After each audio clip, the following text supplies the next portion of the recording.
Gilliard. I got so much motherfucking design on right now. Break it down, bring it back, make it clap. I got 3 old thoughts, new block, where that thing. Bitches on my line, and you know they come strapped, hold up. Shalom, perkenalkan nama saya Risa Pangari dengan NIRIM 302021-86482 dari kelas C Kepemimpinan Kristen. Ya, di sini saya akan membahas tentang sejarah homiletika. Homiletika berasal dari kata Yunani yang berarti homilia, yang berasal juga dari kata sifat Yunani homiletika, yang dibungkat dengan kata tichni. Jadi tichni homiletika artinya ilmu pengetahuan atau ilmu bercakap-cakap. Ya, sejarah homiletika pada zaman gereja mula-mula. Dalam jemaat mula-mula, naskah khotbah didasarkan pada tindakan Allah dalam diri Yesus Kristus. Artinya, pada gereja mula-mula itu naskah khotbahnya belum menjadi naskah yang tertulis. Jadi, dalam sejarah, selanjutnya lah apa yang dilihat dan dialami serta dikabarkan itu dituliskan atau dibuat secara tertulis. Sebelumnya, teks khotbah itu selain naskah-naskah Perjanjian Lama adalah berdasarkan tradisi lisan. Nah, yang dikhotbahkan dalam Perjanjian Lama adalah tindakan Yahweh melalui hukumannya menuju keselamatan, sedangkan dalam Perjanjian Baru yang dikhotbahkan adalah tindakan penyelamatan Allah pada akhir zaman melalui Yesus Kristus. Selanjutnya yang dilakukan dalam jemaat mula-mula adalah membuat bahan-bahan lama dan memakainya menjadi bahan baru untuk jemaat dan situasinya yang baru. Homiletika mempunyai hubungan erat dengan perkembangan gereja. Pertumbuhan gereja secara kualitas dan kuantitas sangat ditentukan oleh pelayanan di atas mimbar dengan mengamati homiletika yang mengenal seberapa serius gereja melakukan pelayanan misi.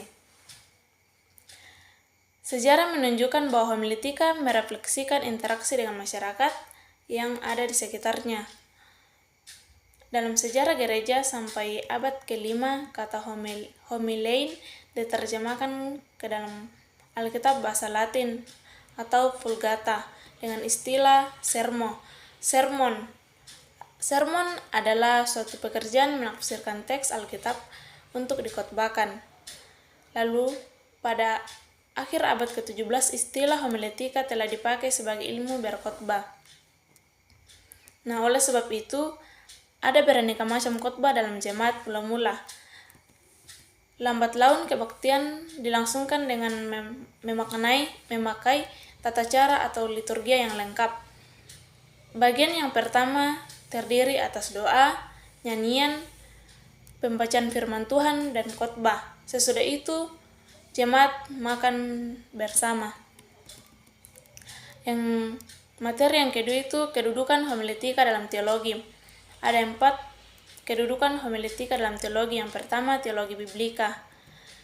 Teologi ini bertugas menggali arti dan makna yang benar, serta kebenaran-kebenaran yang ada dalam Perjanjian Lama dan Perjanjian Baru sebagai pegangan iman.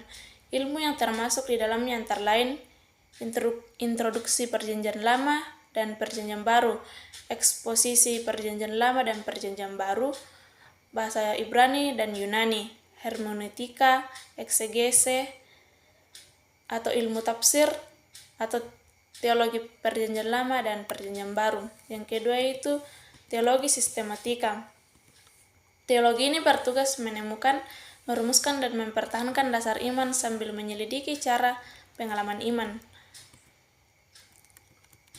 Dalam berpikir dan bertindak terhadap objek yang bersifat dogmatis, bidang-bidang yang termasuk antara lain teologi proper, doktrin trinitas, kristologi, pneumatologi, bibliologi, eksiologi, eskatologi, sinologi, angiologi, teologi Paulus, teologi Calvin, dan lain-lain.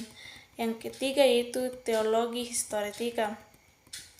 Teologi ini bertugas mengikuti dan menyelidiki perkembangan pengajaran dan sejarahnya, gereja dan sejarahnya, misalnya sejarah gereja dunia, sejarah gereja Asia, sejarah gereja Indonesia, dan sejarah doktrin.